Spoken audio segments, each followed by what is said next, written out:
नमस्कार, बहुत स्वागत है आपका। एनडीटीवी मध्य प्रदेश छत्तीसगढ़ देख रहे हैं आप। आपके साथ मैं हूं आसिफ शेख। सुकमा से इस बीच एक बड़ी खबर आ रही है, जहां नक्सलियों की कायराना करतूत देखने को मिली है। एक ग्रामीण की नक्सलियों ने पीट पीट कर हत्या कर दी। 50 साल के रव्वा सोना के रूप में मृतक की पहचान हुई है। मुखबिरी के आरोप में रव्वा की हत्या कर दी गई। हत्या के बाद नक्सलियों ने पर्चे भी फेंके हैं। कोंटा ब्लॉक के सलातोंग गांव का यह मामला है। कल डिप्टी सीएम विजय शर्मा किस्टाराम गांव पहुंचे थे। सलातोंग गांव के पास ही किस्टाराम गांव है। तो ये नक्सलियों की तरफ से एक संदेश देने की कोशिश जरूर है। ये वो खौफ पैदा करने की कोशिश कर रहे हैं। काराना करतूत देखिए कि एक दिन पहले ही बगल के गांव में डिप्टी सीएम पहुंचे हुए थे, और आज खबर आ रही है कि आज सलातोंग गांव में एक शख्स को मौत के घाट उतार दिया गया और पर्चे भी नक्सलियों ने वहां फेंके हैं। सलीम शेख इस वक्त मेरे सहयोगी हमारे साथ जुड़ रहे हैं।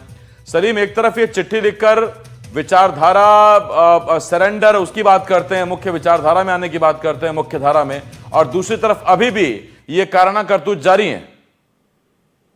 जी बिल्कुल, माओवादियों की कायराना हरकत अभी भी जारी है। लगातार माओवादी पुलिस मुखबिर का आरोप लगाकर निर्दोष ग्रामीणों की हत्याएं लगातार करते जा रहे हैं। एक बड़ा सवाल सुरक्षा पर भी उठ रहा है, जो ग्रामीणों की सुरक्षा को लेकर लगातार ये बात की जा रही है कि अब माओवादी खत्म हो गए हैं, लेकिन माओवादी कहीं ना कहीं इस तरह की घटनाओं को अंजाम देकर पूरी सुरक्षा पर ही सवाल खड़े कर रहे हैं। बीती रात माओवादियों ने पुलिस मुखबिरी के आरोप लगाकर 50 साल से ज्यादा उम्र के एक व्यक्ति की हत्या कर दिए हैं, और इस पर पुलिस मुखबिर का आरोप लगाया है। माओवादियों ने एक पर्चा भी जारी किया है, जिसमें उन्होंने ग्रामीण पर पुलिस मुखबिर का आरोप लगाया है। लेकिन खबर ये भी आ रही है कि लगातार इलाके में दहशत का माहौल है। माओवादी घटना के बाद से ग्रामीणों में एक दहशत देखने को मिल रहा है।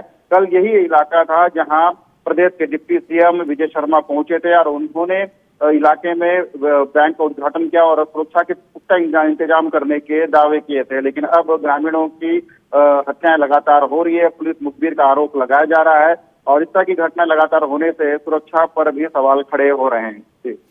सलीम, कल ही डिप्टी सीएम का बयान था कि हम तो नक्सली सरेंडर करें, हम तो रेड कारपेट बिछाएंगे। ऐसे नक्सलियों के लिए रेड कारपेट बिछाएगी सरकार, जो निर्दोषों को इस तरह से मौत के घाट उतार रही है इतनी बेरहमी से? देखिए, कहीं ना कहीं माओवादियों की जो बौखलाहट है वो लगातार देखने को मिल रही है, और लगातार जिस तरह से प्रदेश में पुनर्वास नीति को लेकर जो नए नियम बनाए गए हैं उसका प्रभाव देखने को मिल रहा है। लगातार सरेंडर भी किए जा रहे हैं, लेकिन कुछ नक्सली संगठन ऐसे भी हैं, नक्सली ऐसे भी हैं जो सरकार की नीतियों के खिलाफ जाकर अभी भी दहशत फैलाने का काम कर रहे हैं। हालांकि प्रदेश के डिप्टी सीएम ने इस बात का दावा किया है कि अगर नक्सली सरेंडर करना चाहते हैं, शांति वार्ता के रास्ते पर चलना चाहते हैं, तो उन्हें रेड कारपेट बिछाकर उनका स्वागत किया जाएगा। लेकिन जैसे सेंट्रल होम मिनिस्टर ने इस बात का स्पष्ट किया कि सरेंडर हो सकते हैं, उनके लिए सभी द्वार खुले हुए हैं, लेकिन सीज फायर नहीं होगा। लेकिन सशर्त किसी तरह की वार्ता नहीं होगी। माओवादियों को इस बात को समझना चाहिए कि अब जो हालात जो माओवादी संगठन में बन रहे हैं वो कहीं ना कहीं या तो सरेंडर करने के लिए है या मुठभेड़ में मारे जाएंगे। अभी भी माओवादियों में ये दो फाड़ देखने को मिला है। एक संगठन का एक फाड़ कहता है कि सीज फायर किया जाएगा, और दूसरा फाड़ कहता है कि सीज फायर नहीं किया जाए। तो कहीं ना कहीं माओवादी संगठन में विरोधाभास देखने को मिल रहा है। उनमें विरोधाभास हो, लेकिन इसका खामियाजा आम बस्तरिया को उठाना पड़े तो ये दिक्कत की बात है। बहुत शुक्रिया आपका सलीम, इस तमाम जानकारी के लिए। सलीम शेख मेरे सहयोगी इस वक्त इस बड़ी खबर पर हमारे साथ जुड़े हुए थे।